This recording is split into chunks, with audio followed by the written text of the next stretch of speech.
Okay, let's continue talking about these family types. So third one, we call it protective families. And this type of family is commonly found in Asian countries. So these families, they have low level in conversation orientation, but high level in conformity. So which means that this family, they don't engage in lots of open conversations, and they seldom do self-disclosure, and they seldom express their love and caring to each other. And I would say the primary function or the purpose of communication in this type of family is to maintain obedience and enforce the family norms. And there is a strict hierarchy between the parents and children, and there is a clear power difference between these two groups. So the children should always show the absolute respect to their parents. If there is any disagreement, the parents would just kind of order the children to listen to them. So this is the protective family, and below I have a video clip as an example of this protective family type. It is from the well-known Austrian movie Sound of Music, and I think this movie was made in Salzburg. And I would say this movie actually is very popular in China. And if you ask any person in China, any Chinese people, they would know this movie. So you can see this movie, the original family was a very typical example of these protective families. And the father treated his children pretty much like in a very military way, right? They didn't even get a name. They were called by the numbers. And the children pretty much like were born to take order, to listen to their father. They don't have their own right or their own personalities. So the original family in this movie, I would say it is a very good example of this protective family. Move to the last one, laissez-faire families. This family has a low level in both conversation and conformity level. So they don't have lots of emotional bonds, they don't have lots of connections and communication with each other. So each family member is pretty detached from each other. They don't do lots of communication or self-disclosure. They don't show each other love or caring. At the same time, the parents, they fully respect their children and they believe that children can make their own decisions. So they don't need to kind of give children advice, or they don't need to lead them through their life. So the children are trained to be independent thinkers and explore this world on their own.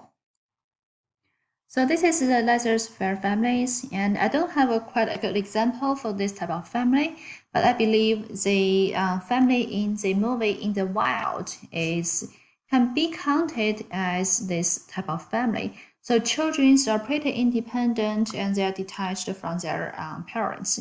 So below I have a video clip about a conversation between these family members.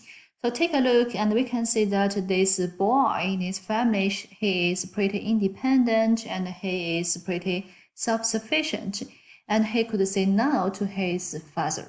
So take a look and I hope this can help you understand this type of family. Okay, so next I want to talk about a theory. This theory is called attachment theory. And it is such a well-known theory in psychology. If any of you are majoring in psychology, you must have known this theory or have heard this theory. So this theory explores what kind of bonding children may develop with their primary caregivers, usually their mom. So I want to talk about three types of attachment styles. They are secure attachment, avoidance attachment, and anxious attachment. But before I go into each of these three attachment styles, I want to give you guys a little bit of description about the real experiment which was conducted a few decades ago and proved these three types of attachment. And after it, I'll give you guys the information about how people or how children in each of these attachment style, how they behave, how they communicate. And lastly, I'll show you guys the real record of this experiment, give you some vivid images or records about their behaviors and their communication styles. Okay, so about this experiment, it was conducted a few decades ago, and the researchers, they wanted to understand the intense distress experienced by the infants, by the little kids who had been separated from their parents, especially from their mom. So the researchers invited the mom and their little kid, their infant, to come to the lab. And they were led to a separate room, and this room was well decorated with lots of paintings on the wall, with toys on the floor for the kids with their mom to play.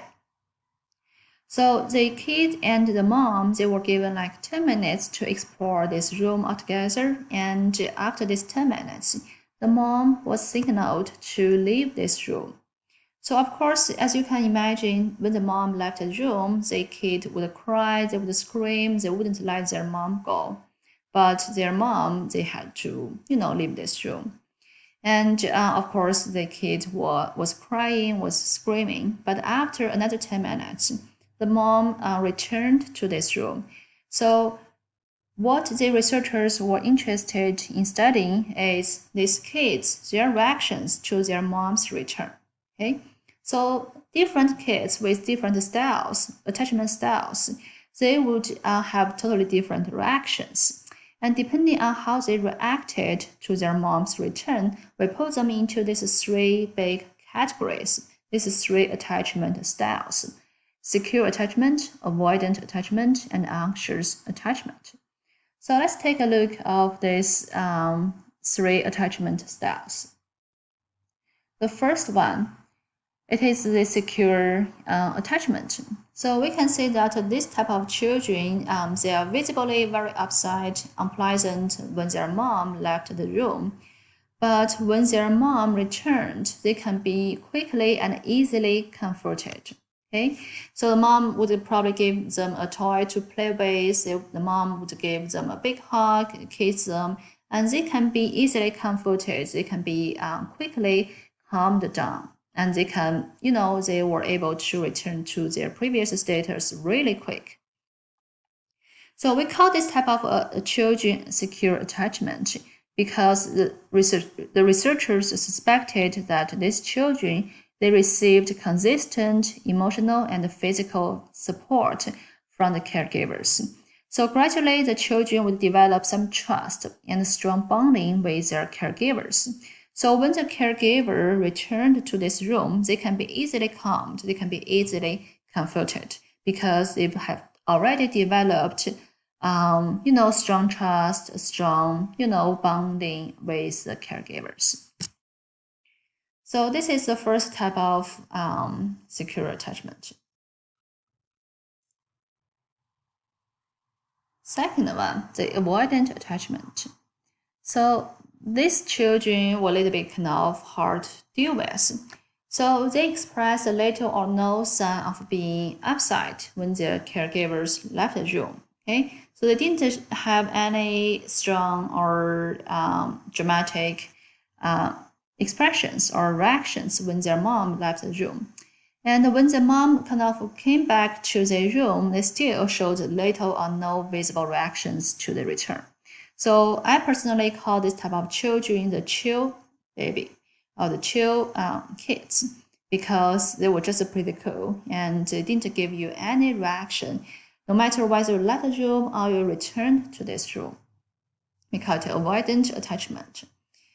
And this type of children, they suspect that they were encouraged to be independent and they were encouraged to explore this world on their own.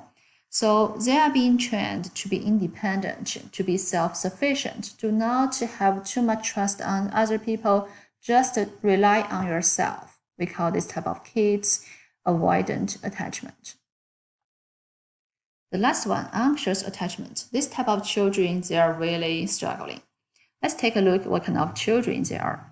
First, they were quite upset when their mom left the room, and they were, distressed. They were, very struggling. They were screaming. They were crying. And when the caregiver returned to this room, well, they cannot be easily comforted.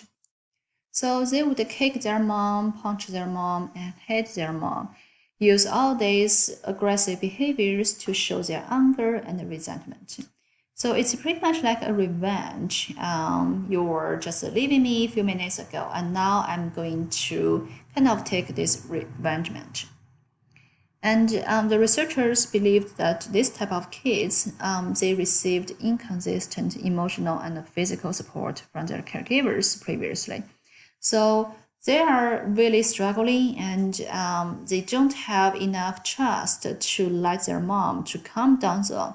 And they are experiencing lots of ups and downs in their emotions, in their feelings. We call this type of kid anxious kids. So next, I'm going to show you guys this recording of this real experiment. So you can see that these kids, they can be easily put into three groups, and according to how they behave, how they communicate, they are this secure, anxious, and avoidant attachment styles. Take a look at this video and come back to our lecture. We're going to talk about what kind of attachment styles that adults could have.